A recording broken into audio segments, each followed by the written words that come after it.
do Senhor Jesus, querido e amado irmão, irmã, amada irmã, né? Povo santo, muito bom mais uma vez estar aqui com vocês nesse episódio da EBD Ágape. Temos muitos outros episódios aí no nosso canal no YouTube, que é o youtube.com/Ministério Apostólico Ágape. Esteja nos acompanhando sempre, curta, deixe seu comentário, se inscreva no canal. Tem muita coisa boa para você, muita coisa edificante, ou melhor, apenas coisas edificantes. Glória a Deus por isso. Os nossos irmãos que estão aí também trabalhando para facilitar o conhecimento da palavra, o conhecimento do nosso Senhor Jesus Cristo. Glória a Deus por isso. Estamos aqui hoje com meu irmão Breno. Bom dia, gente. Vamos seguir estudando Ezequiel e deixando Deus falar conosco e nos dar cada vez mais da vida dele. Daniel e Marina, casal abençoado. A graça e a paz do Senhor Jesus seja com todos. Sejam bem-vindos, povo santo. É isso aí. Mais uma vez estamos aqui para nos deleitar na palavra de Deus, aprender um pouco mais. Deixe o seu comentário de fato, gente, porque você é um instrumento de Deus, Deus fala com você também e nós precisamos receber aquilo que Deus trouxe ao seu coração, tá bom? Antes de entrarmos na palavra do Senhor, vamos orar. Deus Pai maravilhoso, muito obrigado pela oportunidade de estarmos aqui reunidos na tua presença. Muito obrigado pelo teu Santo Espírito em nós e pelo sacrifício do teu Filho, Jesus Cristo, por nós. Muito obrigado, Senhor, por esta palavra, a santa palavra, a infindável palavra, meu Deus, essa profunda palavra, meu Deus. Agora eu entendo quando nós cantamos com profundas riquezas o saber e o conhecer de Deus. Profundas palavras, infindáveis palavras. Meu Deus, muito obrigado, Senhor, por esse cuidado, porque o Senhor tirou do seu coração e daquilo que o Senhor já tinha definido para nós e deixou aqui ao nosso alcance. Muito obrigado, Senhor. Muito obrigado. Não temos como usar de mérito para sermos merecedores desta infinita, grandiosa misericórdia. Muito obrigado por mais essa oportunidade, Senhor. Amém. Vamos lá ao estudo da palavra. A gente começa a orar e Deus começa a mexer em nossos corações e a gente não quer mais parar. Mas vamos lá. Tudo tem um tempo, né? E o tempo agora é de ler a palavra do Senhor. Abra sua Bíblia no livro de Ezequiel, capítulo 7. Ezequiel, capítulo 7. Hoje nós vamos falar apenas, ou melhor, vamos abordar com foco no capítulo 7 e vamos pincelar outros pontos da palavra, mas a base é o capítulo 7. Vamos à leitura. Por favor, Brenão. Veio a mim esta palavra do Senhor. Filho do homem, assim diz o soberano Senhor à nação de Israel. Chegou o fim. O fim chegou aos quatro cantos da terra de Israel. O fim está agora sobre você, e sobre você eu soltarei a minha ira. Eu a julgarei de acordo com a sua conduta e lhe retribuirei todas as suas práticas repugnantes. Não olharei com piedade para você, nem a pouparei. Com certeza, eu lhe retribuirei sua conduta e suas práticas em seu meio. Então você saberá que eu sou o Senhor. Assim diz o soberano Senhor. Chegou a desgraça. Uma desgraça jamais imaginada vem aí. Chegou o fim, chegou o fim. Ele se insurgiu contra você. O fim chegou. A condenação chegou sobre você. Você que habita no país. Chegou a hora, o dia está próximo. Há pânico e não alegria sobre os montes. Estou para derramar a minha ira sobre você e esgotar a minha indignação contra você. Eu a julgarei de acordo com a sua conduta e lhe retribuirei todas as suas práticas repugnantes. Não olharei com piedade para você, nem a pouparei. Eu lhe retribuirei de acordo com todas as práticas repugnantes que há no seu meio. Então tu saberás que é o Senhor que desfere o golpe. Aqui está o dia, já chegou. A condenação irrompeu, a vara brotou, a arrogância floresceu. A violência encarnou-se numa vara para castigar a maldade. Ninguém do povo será deixado, ninguém daquela multidão. como também nenhuma riqueza, nada que tenha algum valor. Chegou a hora, o dia chegou, que o comprador não se regozije, nem o vendedor se entristeça, pois a ira está sobre toda a multidão. Nenhum vendedor viverá o suficiente para recuperar a terra que vendeu, mesmo que viva por muito tempo, pois a visão acerca de toda a multidão não voltará atrás. Por causa de sua iniquidade, a vida de ninguém será preservada. Embora toquem a trombeta e deixem tudo pronto, ninguém irá a combate, pois a minha ira está sobre toda a sua multidão. Fora está a espada, dentro estão a peste e a fome. Quem estiver no campo morrerá pela espada, e quem estiver na cidade será devorado pela fome e pela peste. Todos os que se livrarem e escaparem estarão nos montes, gemendo como pombas nos vales, cada um por causa de sua própria iniquidade. Toda mão ficará pendendo, frouxa, e todo joelho ficará como água, de tão fraco. Eles se cobrirão de vestes de luto e se vestirão de pavor. Seus rostos serão cobertos de vergonha e suas cabeças serão rapadas. Atirarão sua prata nas ruas e seu ouro será tratado como coisa impura. Sua prata e seu ouro serão incapazes de livrá-los no dia da ira do Senhor, e não poderão saciar sua fome e encher os seus estômagos. Serviram apenas para fazê-los tropeçar na iniquidade. Tinham orgulho de suas lindas joias e as usavam para fazer os seus ídolos repugnantes e as suas imagens detestáveis. Por isso, tornarei essas coisas em algo impuro para eles. Entregarei tudo isso como despojo nas mãos de estrangeiros e como saque nas mãos dos ímpios da terra, e eles o contaminarão. Desviarei deles o meu rosto, e eles profanarão o lugar que tanto amo. Nele entrarão ladrões e o profanarão. Preparem correntes, porque a terra está cheia de sangue derramado e a cidade está cheia de violência. Trarei os piores elementos das nações para se apossarem das casas deles. Darei fim ao orgulho dos poderosos e os santuários deles serão profanados. Quando chegar o pavor, eles buscarão paz, mas não a encontrarão. Virá uma desgraça após a outra e um alarme após o outro. Tentarão conseguir uma visão da parte do profeta. O ensino da lei pelo sacerdote se perderá, como também o conselho das autoridades. O rei pranteará, o príncipe se vestirá de desespero, e as mãos do povo da terra tremerão. Lidarei com eles de acordo com a sua conduta, e pelos padrões deles mesmos eu os julgarei. Então saberão que eu sou o Senhor. Então, lido a palavra do Senhor, vamos aqui a um esboço e aos comentários, e você anote tudo direitinho, para depois você fazer a sua própria reflexão, tá bom? Juntando com aquilo que nós já trouxemos, vamos trazer e já falamos aqui da palavra do Senhor. O estudo do capítulo 7 requer que a gente volte um pouquinho no capítulo 6, no verso 14. Eu vou ler para você. Diz assim: E estenderei a mão sobre eles e farei a terra assolada, mais assolada do que o deserto da banda de Ribla, em todas as suas habitações, e saberão que eu sou o Senhor. No capítulo 7:2, a Bíblia fala sobre o fim que virá aos quatro cantos da terra. E quando a gente vai ver lá em Números 34, nos versos 7 ao 9, a Bíblia nos fala sobre uma medida territorial para o povo eleito naquele tempo, né? A nação eleita, que era o povo de Israel, e Deus dá um limite territorial.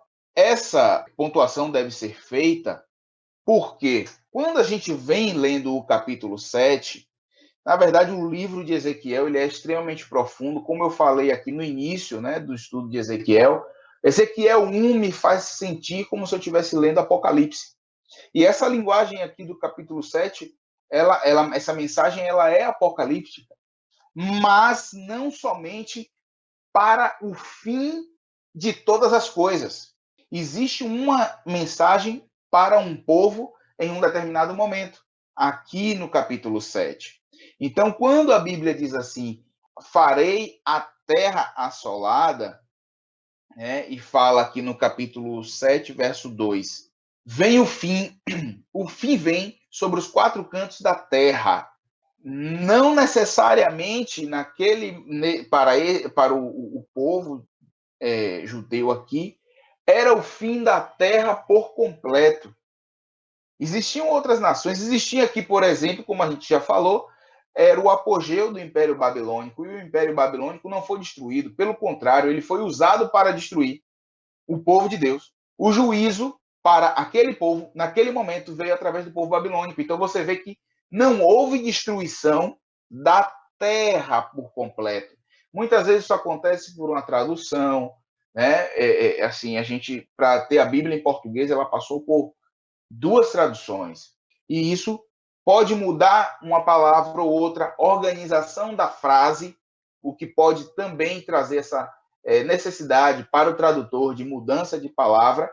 Mas quando você olha o contexto e quando você faz como nós estamos fazendo aqui, buscando olhar a Bíblia como um todo, você consegue entender que o Espírito traz uma mensagem para um momento, mas também essa mensagem está conectada de Gênesis a Apocalipse, ok? A Bíblia não tem contradição.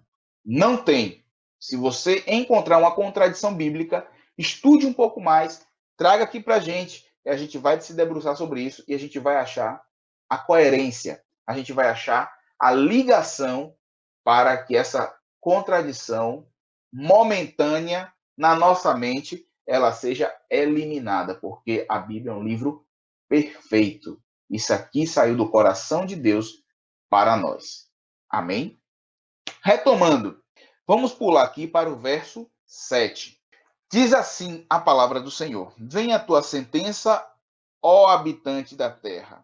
Vem o tempo, chegado é o dia da turbação e não da alegria sobre os montes.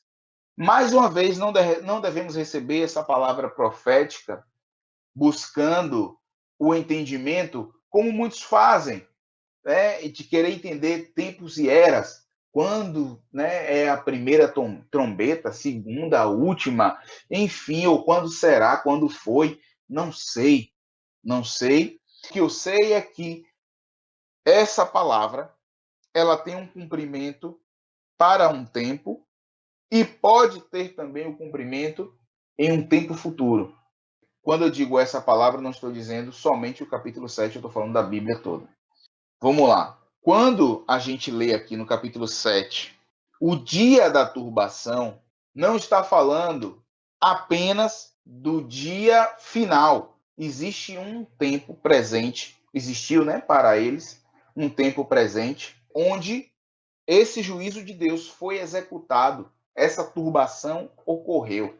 Então, nós devemos ter um cuidado para não ler a Bíblia tentando alinhar Deus num relógio humano. Lembrando a você, como nós já falamos aqui, que Deus é eterno. Deus não é nem infinito, porque o infinito, ele tem um começo, mas não tem fim. Deus é eterno, ele não tem começo nem fim, ele é. Ponto. Deus é. Ponto. Só isso. Só tudo isso. Então, quando lermos a palavra de Deus, vamos buscar de Deus a revelação para nós. A medida dessa palavra para nós. A regra ou a régua dessa palavra para nós. E aí eu vou trazer para você uma expressão que está lá em Apocalipse que diz assim: e medir o templo com a cana, né? A cana foi uma questão de tradução, que não foi nem tradução, foi adaptação na tradução. Por quê? Porque a cana, traduzido, seria, enfim, falar de uma planta, né, para nós no português. E lá em Apocalipse não está falando de planta, está falando de cânon, de regra. O cânon ficou como cana, mas não tem nada a ver uma coisa com a outra, apesar de algumas pessoas tomarem assim, mas o Espírito traz o entendimento e elas usam corretamente mesmo a palavra cana, porque o Espírito está no controle de todas as coisas, tá, querido? Então, o que eu quero te dizer com isso? O cânon bíblico deve ser para a nossa vida hoje. Pastor, então eu não devo estudar o Apocalipse? Estude. Mas eu te aconselho a estudar com a consciência de que o próprio Senhor, nosso Senhor Jesus Cristo, diz que ninguém sabe o dia nem a hora. Então, a partir desse momento, não se deve investir tempo buscando saber o dia e a hora, porque Jesus disse que ninguém sabe quando será. Agora, esse cânon, ele diz como seremos medidos. A medida com que medides será medido. Aí, Apocalipse diz, e pegou o livro da vida e comparou com os livros. Essa vai ser a nossa medida. Então, a nossa preocupação deve ser como está a minha vida para o dia do juízo. Se o juízo for hoje ou amanhã e sua vida está ok com Jesus, tudo certo. O grande dia pode ser qualquer dia, porque esse momento que estamos na Terra é um cisco perto da eternidade. Ok? Então, o dia da turbação, não se preocupe com ele. Se preocupe com o seu dia hoje, o seu, da sua vida hoje. Brenão? Uma coisa interessante a respeito do dia que o pastor Guilherme tem trazido para a gente não deixar de ver, né, a Bíblia como um todo. A gente está lendo Ezequiel 7 agora, e é um julgamento de Deus. Há muito tempo que ele estava tratando o povo de Israel, talvez aí milhares de anos, eu não me recordo exatamente, são pelo menos 3.000 anos do reino de Israel até chegar Jesus. Então o que eu quero trazer para a gente? Quando a gente está lendo Ezequiel, está lendo um julgamento de um Deus que pode cobrar aquelas pessoas porque ele deu informação e porque ele deu conhecimento, porque ele deu vida para aquele povo. Então, trazendo para a nossa vida, o que Deus tem trazido para nós de conhecimento, o que Deus tem feito através da sua vida, o que ele tem te dado? Se você fizer apenas uma contemplação da própria terra, você vai perceber que você deve algo a Deus sim, de que você tem vida, de que você nasceu, e para aqueles que estudam a palavra de Deus, você tem também conhecimento, você tem mais conhecimento sobre o que está acontecendo. Então Deus não é um Deus que de uma hora para outra destrói todas as nações, de uma hora para outra faz de forma inadequada. Lembre-se que inclusive quando Deus retira o povo, os cananeus, né, e retira alguns povos da terra de Israel, que Israel vai entrar, ele diz, eu tenho que esperar a iniquidade daquele povo chegar a um certo limite.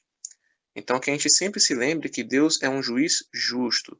E quando a gente ler a Bíblia, que a gente consiga pegar esse ponto e não tratar apenas de forma local. Que a gente consiga ter a noção de que Deus está vendo toda a história, está vendo todo o universo, e que quando você vai ler a palavra de Deus, você começa a perceber que isso é o julgamento para o pecado. Se a gente olhar somente para o povo de Israel, a gente vai dizer, nossa, que Deus duro.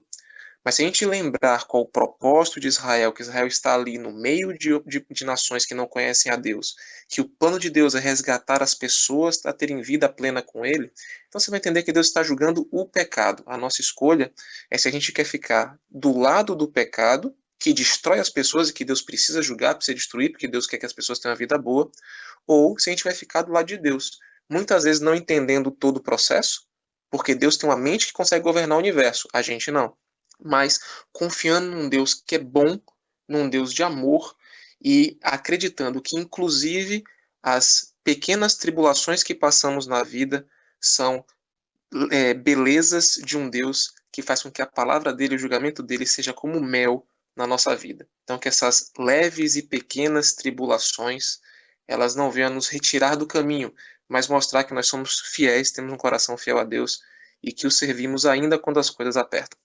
E você citou aí agora, né, as leves e momentâneas tribulações, como o apóstolo Paulo fala, né, que ela, na verdade, produz em nós um peso eterno de glória. Então, vamos perseverar na fé. Dan, você queria falar algo?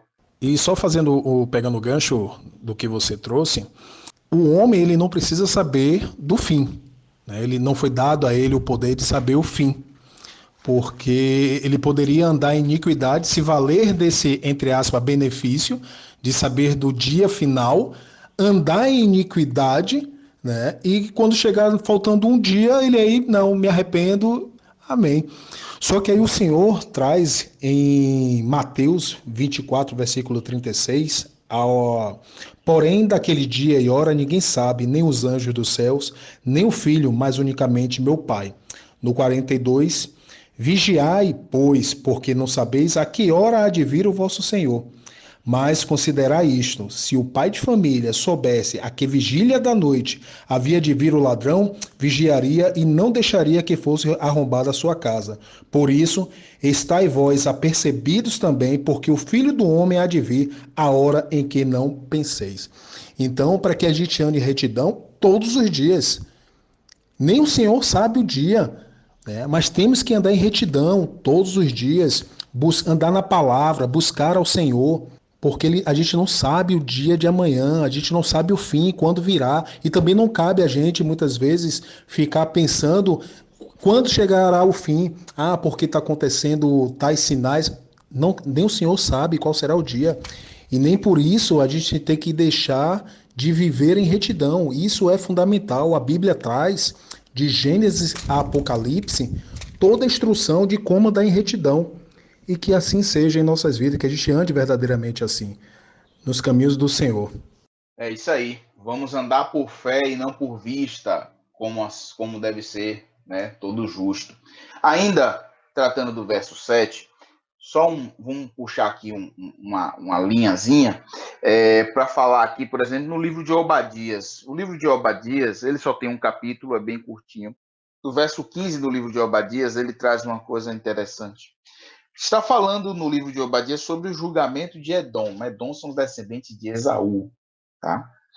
E diz assim, ó: pois o dia do Senhor está próximo para todas as nações. Como você fez, assim lhe será feito. A maldade que você praticou recairá sobre você. Eu quero falar sobre essa expressão, o dia do Senhor está próximo. Olhe que essa declaração foi feita 900 anos antes de Cristo. 900 anos antes de Cristo essa profecia veio. Então, assim, Edom já estava julgado. Só precisava vir sobre eles a execução da sentença. O que eu quero trazer com isso? Muitas vezes essa expressão, né, o dia do Senhor, ela vem na Bíblia e ela era usada nesse tempo aqui, né, da primeira aliança, com o significado de um tempo na história da humanidade, quando Deus intervém diretamente para levar salvação a seu povo e restaurar o propósito original. Só que a gente está falando de homens como nós, que tinham um relógio limitado, contavam os dias. Nós sabemos com quantos anos Abraão morreu, com quantos anos Matusalém morreu, nós sabemos. Então, esses homens, eles tinham um limite, né? E esse limite traz para nós essa sensação de querer ver a materialização da palavra. Isso não é errado. E Deus não nos privará de ver muitas dessas materializações. Todavia, a palavra do Senhor é muito maior, muito mais ampla, ela é eterna. Não esqueçamos disso. Então, no tempo dos profetas, o dia do Senhor, né, foi revelado para muitos acontecimentos, como invasão de Israel por estrangeiros, você vê isso em Amós, praga de gafanhoto, como tem em Joel, como teve lá no Egito, nas pragas, o retorno dos exilados do cativeiro, você vê Esdras e Neemias. Essas palavras, elas também flutuam no tempo.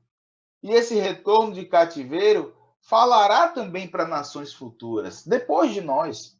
Um outro aspecto é que, às vezes, nem sempre os próprios profetas eles podiam distinguir, como eu já falei, né, as várias épocas do cumprimento da sua profecia por causa da extensão da palavra de Deus. Então, algumas profecias tinham início e fim no tempo dos profetas, mas ainda não eram o dia do Senhor, o O com O maiúsculo, de dizer assim, o último tempo. Não era. Como exemplo, a gente vê aqui, eu vou falar, não vou ler para a gente ganhar tempo, mas você lê em sua casa. Isaías 61, versos 1 e 2, em comparação com Lucas, o Evangelho de Jesus segundo Lucas, capítulo 4, versos 16 ao 21. Ou ainda, Joel, capítulo 2, versos 25 a 32. E aí você lê depois Atos, capítulo 2, versos 16 a 21. E você vai ver que são os mesmos textos, porque é um só Espírito, é um só Deus, e Deus é eterno. Ele é. Então as coisas para Deus não têm tempo. Creia na palavra que diz que 1000 anos para Deus é como um dia, e um dia como 1000 anos. Porque ele é eterno, querido. Ele é eterno. Ele não é injusto. Ele não é injusto. Desloque sua mente do mundo físico e limitado e leve ela para o reino, aonde existe um Deus eterno. Outro aspecto que a gente pode observar na expressão o dia do Senhor fala da segunda vinda de Cristo. Quando virá o governo pleno, perfeito e universal de Cristo. Como exemplo, Isaías 11, versos 6 a 9, e Amós 9, 13. Leia aí também na sua casa, vamos adiantar aqui para a gente ganhar tempo. Um outro aspecto, quarto e último, sobre a expressão o dia do Senhor, aguarda a vinda total do novo tempo e aí a materialização do que está em Apocalipse 22. Isso já estava descrito aqui em Ezequiel, no capítulo 47. Em sua casa você lê. Então, leia Ezequiel 47, 1 a 12 e Apocalipse 22, 1 a 5. Então, existem esses 4 aspectos que a expressão o dia do Senhor pode tomar e que o Espírito Santo falará ao seu coração num momento específico. Porque, inclusive, quando começamos a estudar Jeremias, eu trouxe aqui o entendimento acerca de como interpretar a palavra. E ela pode ter uma interpretação tanto para o corpo de Cristo, uma profecia para o corpo, um ensino para o corpo, quanto uma palavra rema específica para você e que, inclusive, pode estar deslocada do contexto bíblico. Mas isso é uma questão de relacionamento individual seu e Deus, tá? A palavra rema é para mim, especificamente para você. Ela vai funcionar na particularidade. Afora disso, aí a gente tem que buscar um entendimento do contexto e trazer para o corpo, para um grupo de irmãos dentro de um contexto. Glória a Deus. Vamos lá. No verso 9, vamos ler o verso 9. E não te poupará o meu olho, nem terei piedade conforme os teus caminhos. Assim carregarei sobre ti, e as tuas abominações estarão no meio de ti. E sabereis que eu, o Senhor, castigo. Eu quero trazer isso aqui, porque tanto na leitura de Isaías quanto Jeremias, e muitas vezes aqui, até no momento de oração, nós falamos sobre a misericórdia de Deus, nós falamos sobre a bondade do Senhor, nós falamos muitas vezes aqui nos livros dos profetas maiores, né, que Deus vem trazendo alerta para o povo, né, vocês estão errados. Aí depois ele diz o que vai acontecer com vocês que estão errados e o que vai acontecer com os pagãos. E no final, Deus vem trazendo o tempo em que haverá a restauração e o plano original será restabelecido. Ok, isso não significa que Deus seja complacente, e complacente é aquele que tem flexibilidade, né? E permite muita coisa e depois volta como se nada tivesse acontecido. Isso é a complacência no comportamento humano, tá? É uma pessoa extremamente permissível e ele está sempre abrindo concessões. Deus não é assim, tá? Deus é misericordioso e bondoso e o Senhor exerce juízo. Olha aqui a todo instante Deus está falando. Existem 2 caminhos. Levítico foi assim, Deuteronômio foi assim. Existe também menção sobre isso, salvo engano, no livro de Eclesiastes. Mas enfim, não tenho certeza agora. Mas a todo instante Deus diz, olha, o caminho está errado. Voltem, consertem. Esse aqui é o caminho correto. Mas o povo continuou com o coração duro, impenitente, né? A iniquidade tomou conta e aí apenas o caminho mau era escolhido. Em Jeremias 1, o Senhor começa dizendo: eu velo pela minha palavra para cumpri-la. Aí a gente vai lá na segunda aliança, quando Deus diz, né, através do apóstolo Paulo aos Gálatas, aquilo que o homem plantar, isso ele ceifará. Então, queridos, a todo instante Deus está nos dando entendimento de que ele já colocou a justiça, ele já colocou o juízo, ele já deu a sentença. Essa história de que Deus é amor, não é bem assim. Faça um exercício em sua casa e pegue quantas vezes na Bíblia Deus diz, a Bíblia diz que Deus é amor. E aí você olha as circunstâncias. Olhe quem está envolvido nesse cenário. Olhe por que isso foi dito, Deus é amor, tá bom? E aí você compara depois quantas vezes a Bíblia diz que Deus é juiz ou Deus é justiça. E aí você olha também o contexto. Você vai tirar as conclusões. Misericórdia não se confunde com complacência. Deus é bondoso, mas não é irresponsável. E a sua palavra é uma só, eternamente. Ou seja, ela não mudará. E quando Deus disse, há um caminho de vida, escolha a vida. Porque também há um caminho de morte. Se você escolheu o caminho de morte, você escolheu aquilo que o homem plantar. Isso ele ceifará. Então, escolha a colheita para a vida. Amém, queridos? Antes de eu chegar num ponto final que eu queria tocar aqui, para a gente findar esse episódio, vamos ao verso 12, que Marina tem algo precioso para trazer para nós. Então, pastor, no 12 ele fala: vem o tempo, e é chegado o dia. O que compra não se alegre, e o que vende não se entristeça, porque a ira ardente está sobre toda a multidão deles. Porque o que vende não tornará a possuir aquilo que vendeu. Por mais que viva, porque a profecia é contra a multidão, não voltará atrás. Ninguém fortalece a sua vida com a sua própria iniquidade. Esse versículo ele nos leva a Levítico 25, do 25 ao 28, que fala: se teu irmão empobrecer e vender alguma parte das suas possessões, então virá o seu resgatador, seu parente, e resgatará o que seu irmão vendeu. Se alguém não tiver resgatador, porém vier a tornar-se um próspero e achar bastante com o que arremir, então contará os anos desde a sua venda, e o que ficar restituirá ao homem, a quem vendeu, e tornará a sua possessão. Mas se as suas posses não lhe permitirem reavê-la, então o que for vendida ficará na mão do comprador até o ano do jubileu. Porém, o ano do jubileu sairá do poder deste, e aquele tornará a sua possessão. Então, o que é que Ezequiel está nos dizendo? Que as pessoas que vendiam, elas não iam ver sua propriedade mais, mesmo se elas ficassem vivas. Não ia ter como reaver, como aqui no ano do jubileu garantia. E o ano do jubileu, ela era para quem não lembra, né? Ela era uma solenidade pública hebraica celebrada a cada 50 anos, quando as dívidas e as penas eram perdoadas e os escravos eram libertos. É isso aí. Não tem como fugir do juízo de Deus. O juízo de Deus será estabelecido. Glória a Deus.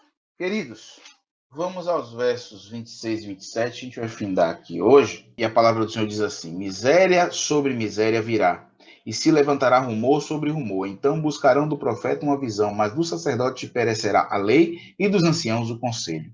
O rei se lamentará e o príncipe se vestirá de amargura, e as mãos do povo da terra se molestarão. Conforme o seu caminho lhes farei, e com os seus juízos os julgarei, e saberão que eu sou o Senhor. Eu vou começar de trás para frente. Por quê? Porque eu acabei de falar sobre as nossas escolhas.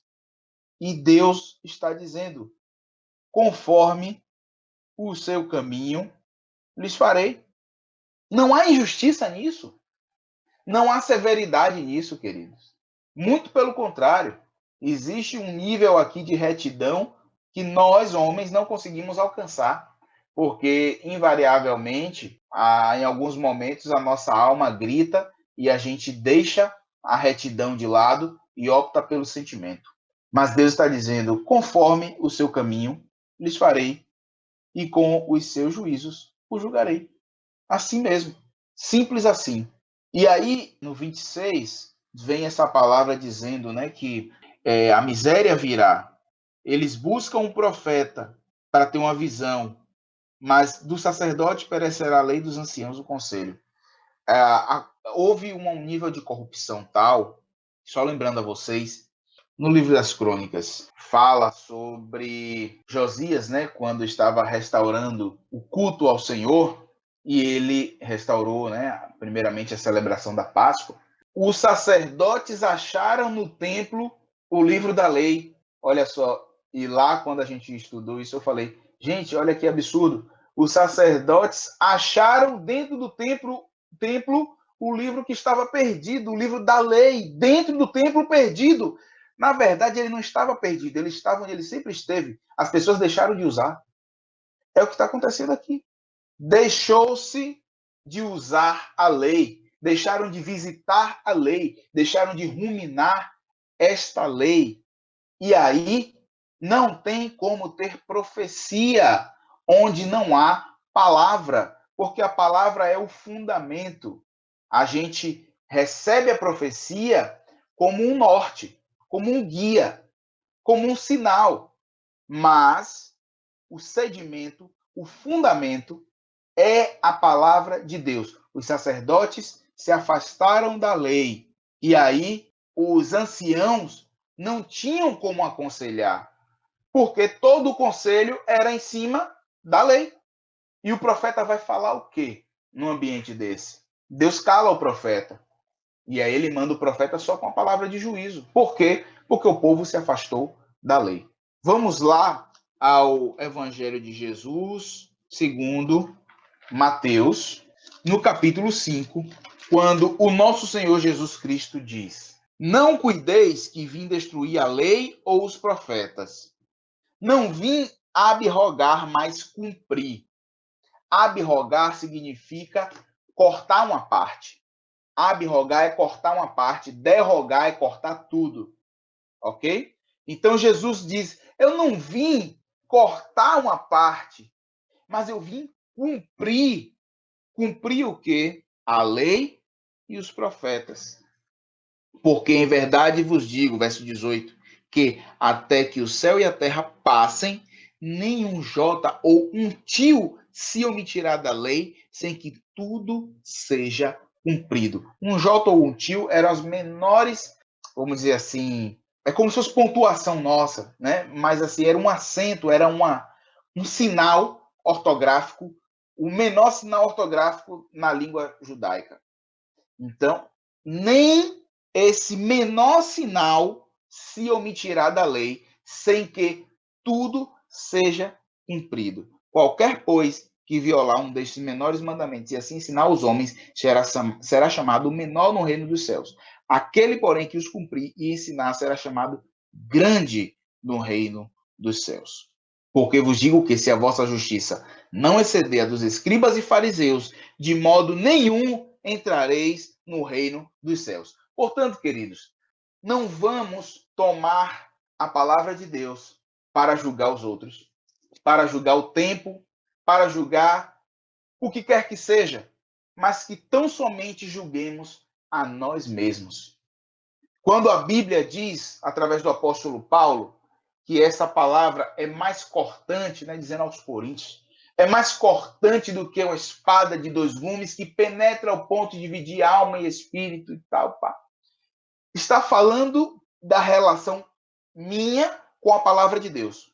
A palavra que divide o que é em mim alma e o que é em mim espírito. Porque a palavra, ela só corta, a espada só corta aquele que se relaciona com ela, aquele que se encosta nela. Então, quando a Bíblia diz, né, dela mesma, que ela é uma espada cortante ao ponto, né, de discernir todas as coisas, ela está falando isso para nós. Então, vamos tomar os ensinos para nós.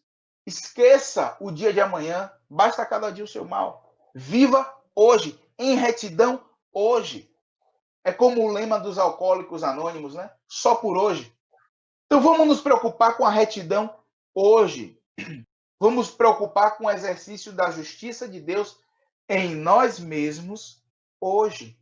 Porque aí a Bíblia vem de novo dizendo, né, através do apóstolo Paulo, aí agora para os romanos, não vos conformeis com estes séculos, mas transformai-vos pela renovação do vosso entendimento. Ele estava falando que os romanos precisavam se indignar com a realidade, beleza? Como?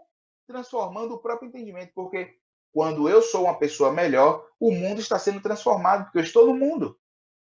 Então, queridos, vamos tomar este rolo e comer e ruminar para nós, para dentro de nós, que esse cânon venha a medir a minha história, a sua história, e não que eu busque esse cânon para medir o que Breno está fazendo. Eu não tenho essa capacidade.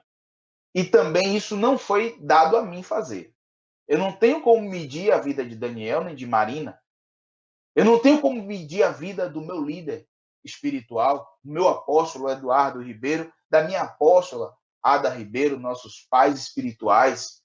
Você não tem como medir a vida do seu líder, a vida do seu irmão, o líder do ministério. Isso não é para mim nem para você. Agora, nós temos como medir a nossa própria vida.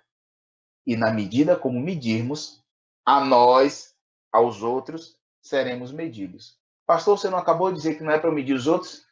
Pronto. Não meça. Tenha misericórdia. Assim você será medido. É interessante em Ezequiel 7, né, no verso 22, eu vou ler rapidamente, diz assim: Desviarei deles o meu rosto, isso é Deus dizendo que vai desviar o rosto dele daquelas pessoas, e eles profanarão o lugar que tanto amo. Nele entrarão ladrões e o profanarão. É interessante que é uma palavra que Deus está trazendo o julgamento ao que ele já falou há milhares de anos. Então é muito importante. Você que está lendo isso agora, isso não foi dito e feito. Deus é um Deus longânimo, um Deus que espera e que fala. Ele fala há muito tempo dizendo que vai fazer, vai fazer, vai fazer, vai fazer, vai fazer, vai fazer. E se ele não cumprir a palavra dele, ele é mentiroso. Então não adianta ele chegar e dizer que vai julgar o que é errado e não fazer. Mas eu quero trazer esse ponto da questão de Deus abrindo o seu coração. Quando você lê a palavra de Deus, lembre-se que é um Deus que tem sentimentos que está falando. E Deus está dizendo, eles vão profanar, os outros povos vão entrar e vão profanar o lugar que tanto amo.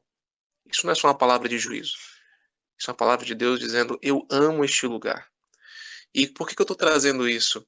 Para que a gente faça a seguinte pergunta.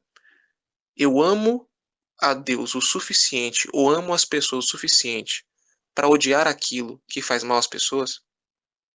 Porque a gente às vezes traz essa ideia de amor como se fosse um sentimento meio superficial e que ele não pode caminhar junto com algo mais duro, que é a proteção àqueles que você ama. Então, eu consigo amar a Deus o suficiente para odiar o pecado? Eu consigo amar o planeta o suficiente para odiar as coisas que fazem mal ao planeta? Eu consigo amar as pessoas o suficiente para odiar aquilo que faz mal a elas e que tira a vida delas? Então, eu não vejo contradição entre amor e juízo, muito pelo contrário. Eu vejo que o juízo de Deus é mais um instrumento do seu amor, fazendo com que nós possamos ter a clareza de que existe sim um caminho correto e um caminho de vida plena, não somente no nível individual, mas no nível global. E aí a lei, se a gente fala, quando a gente fala da lei, para quem não estudou a lei, parece que é algo impessoal. Aí te convido a você ler Levítico e ver o quanto Deus se importa com os pobres, com as viúvas, o que aquela lei está trazendo. Lei de relacionamento correto entre pessoas, e não somente leis que não fazem sentido para a nossa vida. Então aqui a gente deixa essa pergunta e um desafio, né, para você. Glória a Deus. Vamos orar. Senhor Jesus, muito obrigado, porque o teu sangue derramado fez novamente a nossa aliança com Deus Pai. E isso nos faz verdadeiramente filhos e, como filhos, herdeiros dessa promessa maravilhosa que é a vida com Deus. Vida com Deus ainda aqui na terra. Então nós podemos nos regozijar de receber revelações, entendimentos, receber a novidade de vida no nosso espírito, nos alegrar e termos a paz interior, independente das circunstâncias. Isso é fruto do teu sacrifício na cruz. Muito obrigado, Senhor Jesus, muito obrigado. Nós fazemos todo esse trabalho porque as nossas palavras apenas não são suficientes.